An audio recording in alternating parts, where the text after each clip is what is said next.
Hey guys, welcome back to Planet JeJuDa, and today I'm going to go over the yarn I got from the UK, thanks to Mandy, Colin, and Nick. I was going to wait and look for bandanas to crochet, but I couldn't wait and had to work them up, so I started working out granny squares, of course, just simple, basic granny squares, and I have them all, and let me just tell you, they are really not, I'm loving them. So for the first one, which was the bright colors, or bright multi, this is what we got. Isn't it beautiful? Oh my goodness. It makes me think of a Crayola crayon box. I absolutely love it. And for the second one, I did the gray, green, and blue. Yes, gray, green, and blue. This is how it looks on the skein, and this is how it worked up in the granny square, and I really love that. I think it's pretty cool. Now, the way I do my granny squares is I don't do continuous rounds where I'm working the same side. I turn my work in between rounds. So I will work up the first round, which would be this center one right here. And then when I get done with it, I attach it and then I turn my work.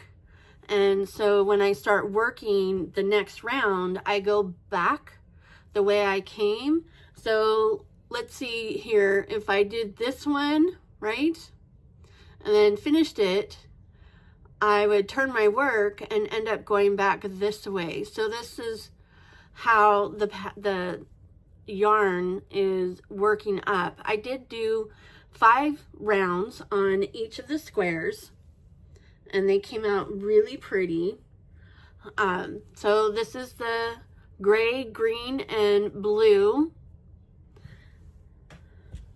And then, which I find really interesting because they just say the colors. This one's magic, pink, and mint. So this was my next skein. I guess you can kind of see how it is possibly going to work up. But this one worked up very similar to my bright multi, which I absolutely love. This is so pretty.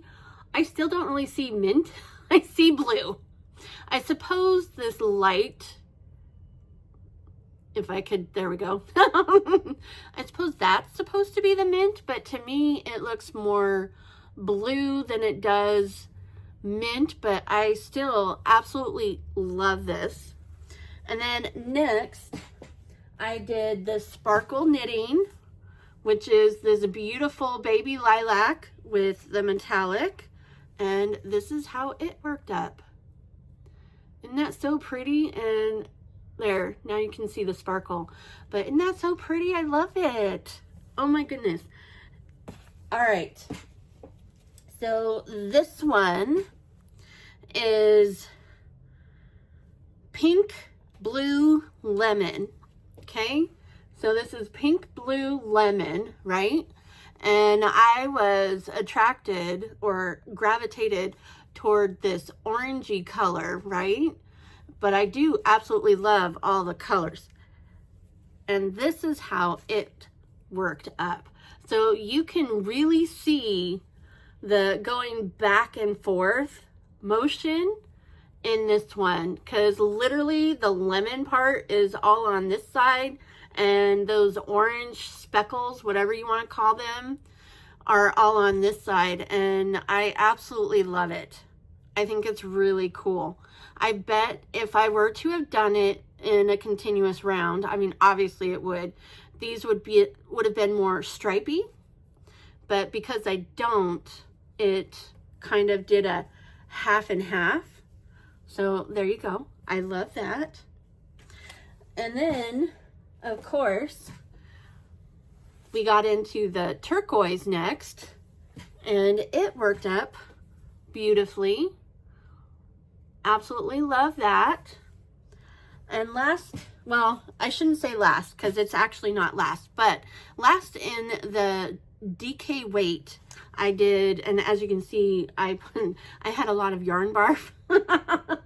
So anyways, this was the mustard stripe, which I love this color combo, and this is how it worked up.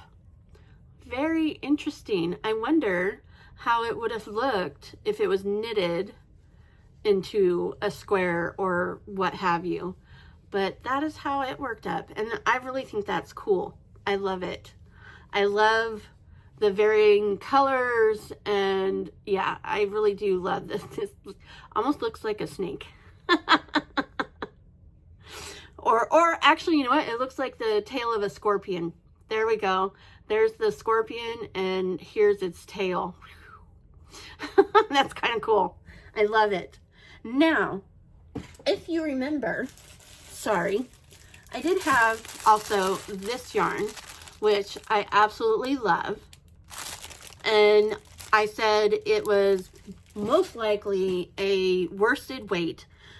I'm actually thinking it might even actually be a number 5 chunky, right? Isn't that chunky? Because of the way it came out. Now, I will say it is very similar to my bright multi right here. And I did the exact same amount of rows using the same crochet hook, but this is the difference. Isn't that crazy? Oh my goodness. Now I love both of these. And so here it is up close. It also reminds me of a box of crayons. And I absolutely love it. I'm torn between the two. I really love, I want to say this one's more vibrant than this one, but I love them both. And these are all acrylic yarns. So I'm really kind of, it's obviously it's the density of the yarn.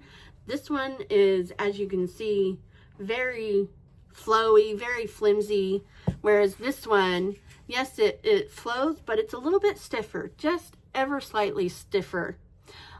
I absolutely love this, and I can imagine this as a nice, yummy blanket. Oh my goodness, it's so squishy, and oh, I would love this as a blanket, but my skein is only 50 grams. So to make a blanket out of it would be, oh my, I couldn't even imagine how many skeins it would require. And oh, and speaking of my hook, I used my 4.5, even though I know that it said to use, do I have it backwards? I don't know. There you go. It said to use a 4. I upped it a little, and that's how I got all of these the way they are. So yeah, this was done with a 4.5 hook, just like this one, and it's just the size of the yarn, so you can kind of see what the difference is. I mean, this one's literally like the size of my head. So I was showing my sister the different squares, and I was like, I don't know what I'm gonna do with this one. And she's like, oh, use it as a pot holder. And the only problem with that is that it is acrylic yarn and could actually melt, or yeah, and I don't want that. So I don't know exactly what I'm gonna do with this.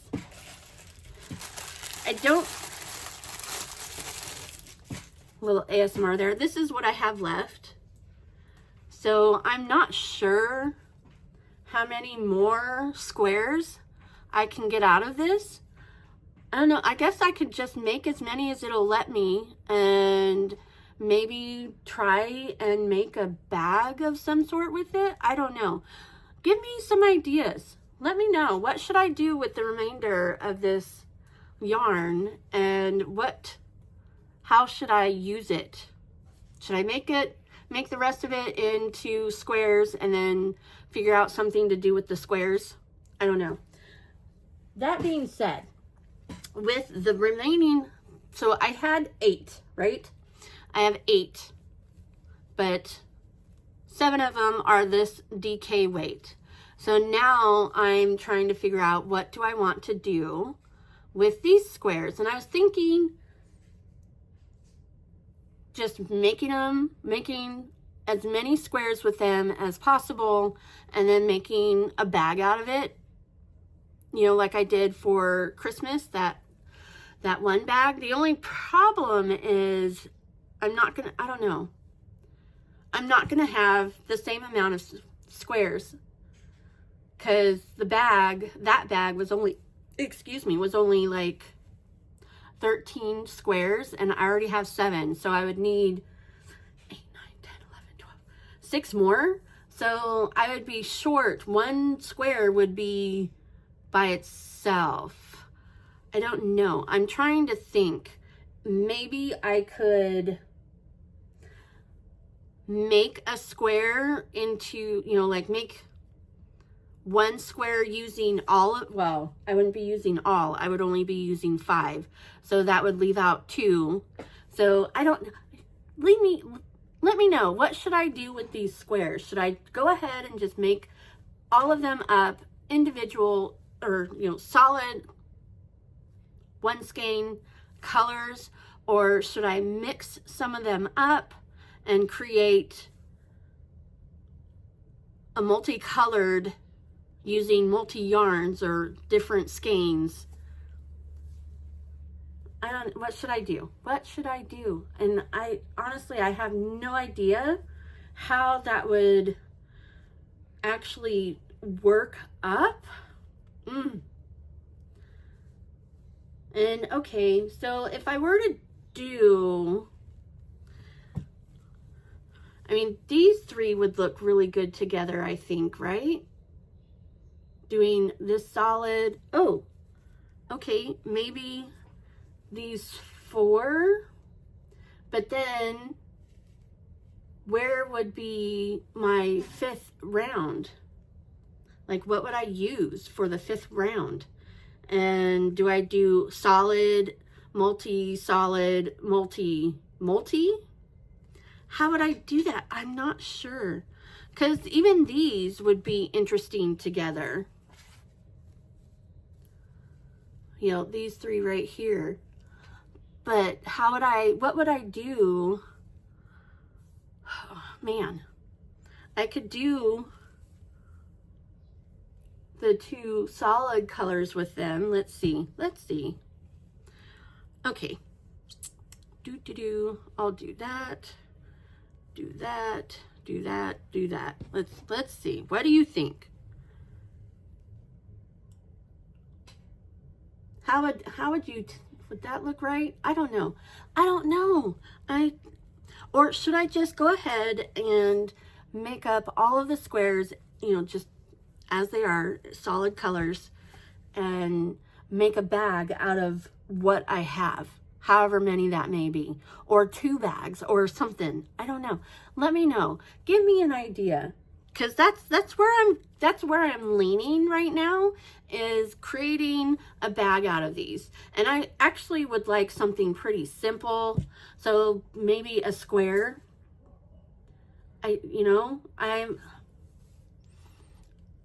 Yeah, leave me a comment. Should I work up all the skeins into squares, just like this, see how many I have from each of the skeins, and then figure out something from there? Yeah. There you go. Anyways, oh, I'm so sorry. I almost forgot. So the big one, this one that created this square, I will say, was not the easiest to work with. This is my scrap, and I don't know if you can see, but it pulls apart really easily. And so it did make it somewhat difficult to work with, but it really wouldn't stop me from working with it, but I just wanted to let you know, just in case you guys didn't want to have that kind of a issue. But I love the way it feels, and it's so squishy, and I mean squishy. It's like, I don't know, it's so pretty. I absolutely love this square. I think it's my favorite. And I love all the color, which makes sense because for years, and I'm talking like 20 plus, 30, whatever, 30 plus years actually, I've been collecting Crayola Hallmark ornaments for Christmas. Now, I don't have all of them because they do have quite a few, but I have collected over the years the different Crayola crayon Hallmark ornaments and any ornaments that are made with Crayola crayons. So I would definitely gravitate to these because that's literally what this looks like, is a box of crayons just all jumbled up together. That being said, I hope you enjoyed today's video. If you did, I would love it if you would hit the like button. And if you'd like to be notified of any and all future uploads, hit that subscribe button and don't forget to click all on the notification bell. And with that, remember, gravity works, guys.